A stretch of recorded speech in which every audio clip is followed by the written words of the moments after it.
92, 93.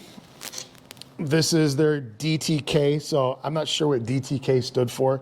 It was they had a whole bunch of different lengths. So I've got a 130 over there and a 172 that I just didn't bring out for this. But now we're looking again. Now we're more into a twin tip, a symmetrical twin tip. These are commonly called the racer plate. They're racer plate boards. I like that. That's cool. With the big in-your-face Santa Cruz graphic on the bottom. This board is special to me because I hope to one day be able to give it to one of my buddies who rode this board when we were kids. His name was Brad Sarkett. I rode with 3 dudes, Brad Sarkett, RJ Covert, and this other dude, Tony, I forgot his name. I was 14, Tony was like 19, and Brad and RJ were like 12. And Tony would drive us around everywhere. He was smoking the whole time. We were freaking out, you know. My mom, I remember he would come and pick us up to go ride. Yeah. And my mom would copy down his driver's license information because she didn't know this guy had this long red hair. And the thing was, and you hear it all the time, this romantic notion that, you know, back then if you saw someone snowboarding, you automatically went up and said hi and you became friends. And that's exactly how it was. These are three dudes that we never would have crossed paths. At that time, I was a jock. I played football, I played baseball, I wrestled. You know, that big break I took from snowboarding is because I went and played football in college. These dudes were skaters. You know, I mean, Scott was a 19-year-old dude who was, you know, he was a burnout skater. You know, and RJ and Brad were these reject skater dudes that, you know, in the mid '90s, you know, were counterculture and they were punks. You know, and then here I am, this, you know, dude who plays football. You know, but we all snowboarded. That's cool, man. And we met on the hill at Riverview Highlands, and we were like this, and I would kill to spend another day on the snow with those dudes. I don't know if they're still riding. I don't know if they're still alive. Have you? Oh, you haven't. You don't no, know I've tried looking for them. You know, and I haven't. You know, I'm sure I could deep dive. And really go after it. But Brad rode this board. He was a ripper. He was the best rider of us. Best skater, best snowboarder. I've got some pictures of him back when we rode this, or when he rode this board. And I hope one day I can give this board to him, and that's why I have it. So if you get in touch with him, you'll give it to him? Oh, for sure, it's his, guaranteed. I'll drive tomorrow and hand it to him. That would be cool. That's awesome. That's the only reason I have it is to one day hopefully give it to him. And if I ever get a Radical Rick, which again, iconic board, hard to get. If I ever get one of those, if I ever find his name, sorry, it wasn't Tony, it was Scott. If I ever find Scott, I'd give him that board too because he rode that board. Dang.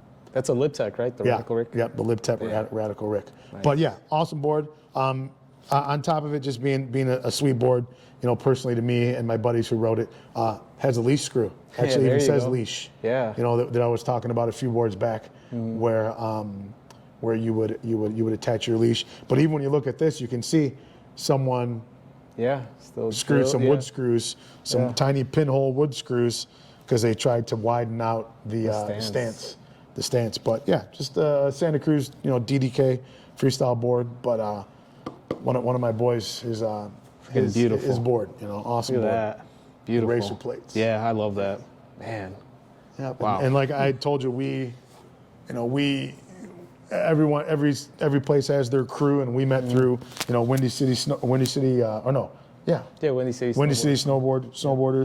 and you know, back then everyone had their crew, and you know, even the pros, Mike Ranquick, Craig Kelly, they were Mount Baker Hardcore. You know, everybody knew about Mount Baker Hardcore, you know, and you know, everyone wanted their own crew, and we had our own crew too, and I told you, you know, while we were setting this stuff up, we called ourselves the Daddy-O Posse. You know, again, 14, 15 years old. Who knows why we called ourselves Daddy-O? But you know, we had stickers and wrote it on our boards and made shirts and all that stuff. But yeah, those guys pushed my snowboarding, advanced my snowboarding, and they were great dudes. You know, that I never would have crossed paths with. I probably would have been like most folks and stereotypical at the point. Yeah. They're just burnouts, they're just losers, blah, blah, blah, skate punks, this and that, because I was young and dumb at the time. And they were three of the coolest, humblest, not perfect, but best dudes that I could ride with and be friends with. And I tried to skate with them in the summers. I had more guts now skating than I did back then, so it didn't last too long. Plus, I was worried about football. Yeah. But dudes, I miss. Cool, I miss. I really wish I could cross paths with them, and maybe this will push me to hunt them down. Yeah, I really hope that you find him and give him this board. That'd be awesome. Yeah, but cool board for sure. Awesome. Yeah. So another iconic board, Sims Noah Salasnek, 92 or 93, 94. Noah Salasnek, unfortunately, passed away, cancer. Hugely influential with skate style. Rode for H Street and Kemper, Santa Cruz, Sims, or Santa Cruz before he kind of jumped on Sims here. And, his skate style influence, not the jib and bonk stuff, but, reverts and air to fakies and butter tricks and lip tricks and things like that. Really was the first guy to kind of bring that to freestyle snowboarding, and this was the iconic signature board that he did that with. He's got his little, his little, kind of shred bum little figurine here. That's awesome. The real iconic thing with this board though was it was the first board, one of the first boards to put skate trucks as graphics. Oh, no way. On the bottom of the board. Look at that. So at this, I don't know if he was the first one or Andy Hetzel on Kemper, but this same year, Hetzel's board had skate trucks on it too. But this was the first time between the Kemper Andy Hetzel Pro model and the Sims Salasnek Pro model where skate trucks were put on as the graphics. So an ode to his style, the way he rode, and the way that he rode this board, which is pure skate influenced. Really progressive freestyler, really progressive in bringing that skate influence over and that skate culture over, but a awesome, probably even better big mountain freerider. Damn. As he got a little later in his career, some of the lines and some of the descents that he took in Alaska and stuff like that are unreal. Damn. And it was rare to see he was kind of that first guy who showed that he could do it all. Damn. He could rip pipes, he could rip parts, he could do low lip tricks and all the skate influence stuff, and he could drop into 40-degree spines too. Wow. And bring that style, that skate style, to the backcountry and to big lines and steep lines. So iconic board. Gone is the Sims swoosh, and now you're seeing more of the Sims kind of like this stamp here, which kind of showed up on the Kidwell board and kind of came back here as more, once they started to kind of go away from the swoosh, you saw more of those kind of Sims triangle stamps. Yeah. But awesome board. This one I found on Craigslist in New Jersey, and somebody had taken vinyl tape and had taken 1-inch strips of vinyl tape in a rainbow of colors and diagonals down the whole board. And when it was posted, they didn't post the bottom. Oh. And the tape was starting to curl, and I saw the little dog here. Man. And I was like, that's a Salasnek. And I reached out to a guy within the trading community, and he called the guy, and then he called me back and said, he goes, "You're gonna owe me." He goes, "I got to go into the hood in Jersey to find this thing." Yeah. And he went and got it and sent it to me. Nice. And I peeled that tape off, and like that Rankwit that was all painted and preserved. This one was pretty well preserved too. You can see this guy colored in. Yeah. I think he colored in with permanent marker some of the graphic here, overall preserved pretty well. Yeah, it looks really good. This This bottom graphic right here almost looks like a sticker on it, you know? Yeah. At first I'm like, wait, is that like part of the board or is it a it's just sticker? the likeness so of clean. of Salasnek as this, you know, little skate bump and shred bum, and you know, he's got his dog and he's got his That's awesome. his little bandana with his food, and he's just, you know, ready to rip. Awesome, man. Yeah, Such a nice board. I like the skate trucks for sure. So the That's Salasnek awesome. with the skate truck. So Yeah.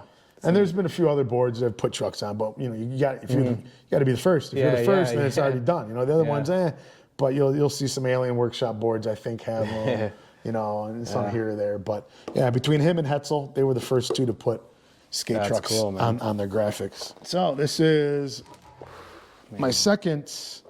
Well, I mean, the Burton Air. I mean, technically it's not a Craig Kelly board, but it was kind of the first board he rode at Burton before his signature model. But this is another signature model, Burton Craig Kelly, 92, Craig Kelly Air. I think this is a 161 or 162. Again, iconic board, a lot of film parts filmed on this board, a lot of magazine coverage on this board. Okay, a variation of that mystery air graphic.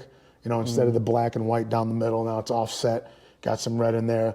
Little Craig Kelly, CK, his little insignia stamp. You know, still got his signature, and you know, the air at the bottom's kind of changed a little bit. It's discolored because I got storage wax on it, but you know, still got the nose protector, and is there a tail protector on there too? Yeah, there is. Yeah, the metal nose and tail protectors. But you know, now going into that more glossy, smooth finish, materials are really starting to get good. I mean, you can still flex this thing, and it's not going to snap. You know, this is that Burton quality that was head and shoulders above everyone else at that time, where you know, you're getting light boards. I mean, this thing is super thin. Yeah. I mean, this is 3 years after that 1990, 89, 90 GNS that was wood and that thick. Yeah. You know, now we're looking at, you know, really thin boards that are tapered and thinned out at the nose and tail, and really progressive boards that you could really rip on. Still got a five hole pattern, you know, for regular foot, goofy foot, you know, 2, 4, and 5 in the middle. Few more options in the back. Craig Kelly did ride positive. So you know, it's not, you know, it makes sense that you'd see more options in the back because he did tend to ride his angles forward. But wood core, sintered bases are now pretty much the norm. Much faster, much more durable than extruded bases. This one's made in the USA. So at that time, Burton boards were made in Vermont and in Austria. I think all the Kelly ones at that time were being made in the States. You know, kind of cool from that aspect. But yeah, you know, another Craig Kelly Air. Yeah, I love the new. Now we're seeing that's awesome. The Burton. This was kind of like that second gen. So I mean, the first generation was what you see still now, the iconic Mountain Peak with Burton in the middle. You know, is iconic from day one. Londonderry, all that stuff. To then you know, the Craig Kelly, the Burton Air, the torn Burton Air signal. To now they went to that kind of vinyl record 45. That's cool, cap, kind of the spinning star kind of logo, and this logo stayed for, I think, you know, 3 or 4 years, kind of as they kind of changed their image a little bit and their branding a little bit. So it's kind of the first you started to see the Burton wheel. Yeah, I for like sure. that. But when you were gonna grab this board, I noticed right away it looked thinner to me. It looked more modern to me. Yeah. So I mean, again, like I said, you know, add a little bit more side cut. This isn't this isn't too much different from some of the boards we're ripping now. You know, some of the free ride boards and the powdered boards that we see now. So it just goes to show you how, you know, the forward thinking and the design and the engineering with the Burton product at that time, and why it was kind of head and shoulders above everyone else. They had the resources, they had the riders, and Jake Burton was a businessman, you know, and he listened to his riders. He took their feedback, he made the changes, and he had the best riders in the world riding the best product in the world. And it's no you know, no mystery why Burton is who they are and where they are now, is because their product has always been top-notch product. You know, I've ridden them. I don't ride them now, but I can't complain about a single Burton board I've ever ridden. All quality stuff. Yeah. Wow. I love this board. So yeah. So this one is the Craig Kelly Slopestyle, 1994, and some big changes here. Okay, so off the top, no graphics, minimal. Looks awesome. Minimal. Like that. You know, it's pretty much a black top sheet. I think there was a version that had really subtle graphics, kind of like the Nug. I think this may be, I don't know, this may be something special on its own that it's just black. I mean, all we have is Kelly Air, and now, again, shifting to a new Burton logo, the Circle B up there. But wood core, made in Vermont, sintered base, you know, no graphic. And the big change and the big difference now is Burton now is on their proprietary 3-hole pattern.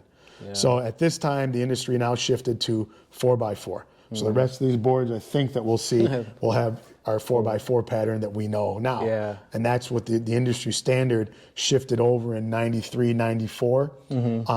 Burton, to this day, did not produce for retail a 4x4 board. They may have done them for their pros, you know, may have done them as R&D boards, but they went with their own proprietary 3-hole pattern. I'm going to assume at the time, thinking they're the biggest dog, you know, in the fight, that this would set the standard. It didn't. So, you know, this 3-hole pattern has been with Burton and stayed with Burton up until, what, 14, 15, when the sliders came out, I think, the EST. I mean, it's possible, because I remember seeing like I think one of our friends won like a Sean whiteboard, and it still had this pattern, something like this. I was like, what? Yeah. So you know, now you've got those more infinite options with stance angles. You can go anywhere you want. You've got a little more option with width here now. So, you know, 1, 2, 3, 1, 2, 3. You can kind of move it around with width. Now we're going away from a base plate with a ton of holes in it to now a disc with a disc that now the base plate would rotate around the disc, allowing you to get all of your angles in, where before you were limited with wherever the holes were on your base plate. And again, like drilling T-bolts, I remember in my Sims base plates drilling holes in my base plates and putting washers in there because the hole was too big, or I had to drill a hole next to a hole I already had there and made it all figure 8 and huge. So now we're seeing that shift to now, you know, a big change in inserts and hole patterns, acknowledging that boards need to be ridden with a wider stance. This slope style, Craig Kelly by this time had now long stopped competing. He was basically just free riding and filming. He was really pushing into learning to be, you know, in the surf culture, you know, a waterman, a man of the ocean. You know, he was kind of doing the same thing in the mountains. He was trying to become the first certified snowboard mountain guide. He was really went deep into riding in the backcountry, and kind of, you know, you couldn't see him anywhere in the mainstream snowboard world. But he was in the backcountry doing his work there.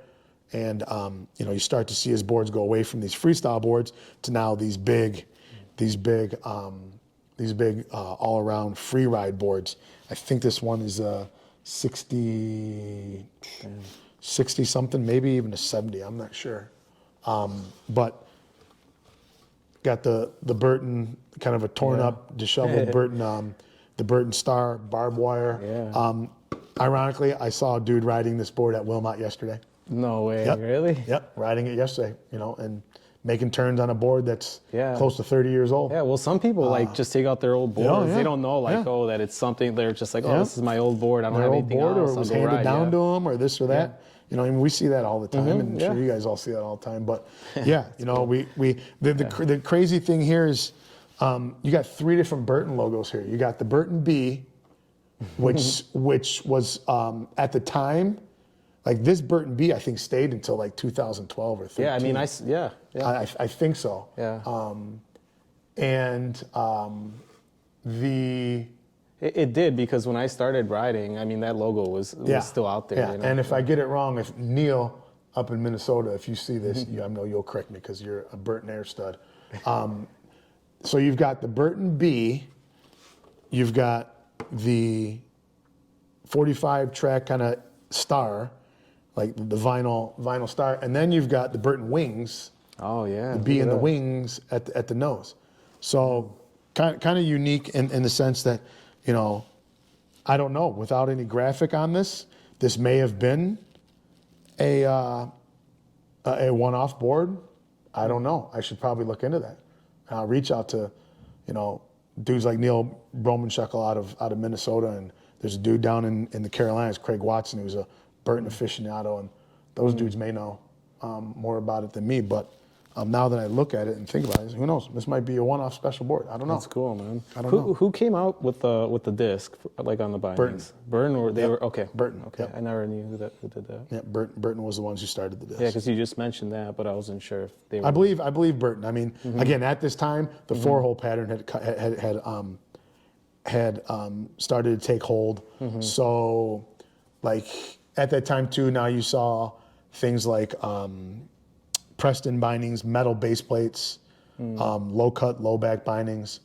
Mike Rankwit to this day doesn't ride with high backs. When I got back into snowboarding, I didn't ride with high backs because back then we cut our high backs down so we could get more room to tweak, because that was what you did when you jib and bunked. You didn't want high backs there. But right now, the way Mike is riding no high backs, why does he do it? Is it That's because just how he's ever ridden. He's always ridden. But he feels like more free, or what? Yeah, that's just how he rips with them, and you know, he rips no different than dudes with high backs, and if not better. Yeah. But there was a period of time when I came back where I didn't ride high backs for a little bit, or I rode stumpies real short. But you know, at that time, you started to see metal base plates. Ride had a metal base plate binding. Preston did, and I don't think they had a disc, but they had a circular design and cutout that still allowed you to put it in that four-hole pattern, but then also, because it was circular, allowed you to turn and put it in the angles that you wanted.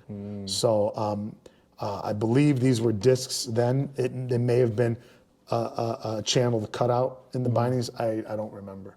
But yeah, every Craig Kelly board is a cool board. Yeah. So yeah. I thought when you were gonna go grab this, I thought it was that black CK Nug that you. No. What? You sold that, and right? this was, but when you look at that Nug, this board just shrunk down. Yeah, exactly. You know, and I remember when you were riding that in Utah. I was like, man, I like that board. I think Delfino had one of those too. Yeah, a bunch of us had them. You shrink it down, and that's cool. You make it a twin, and awesome. That's it. But yeah, so really cool. Nice. CK Slopestyle. Heck yeah, nice. Wood core, centered base, nice board. Yeah, really nice. Burlier, a little thicker than the freestyle or the air that we just had, but you know, makes sense because it is a big mountain board. That's cool, man. You know, nice, very nice. Cambered, stiff. Yeah, nice board. Little square tail. Oh yeah, yeah. So nice board. The awesome thing about this board is the gas pump. Oh, so this is commonly called the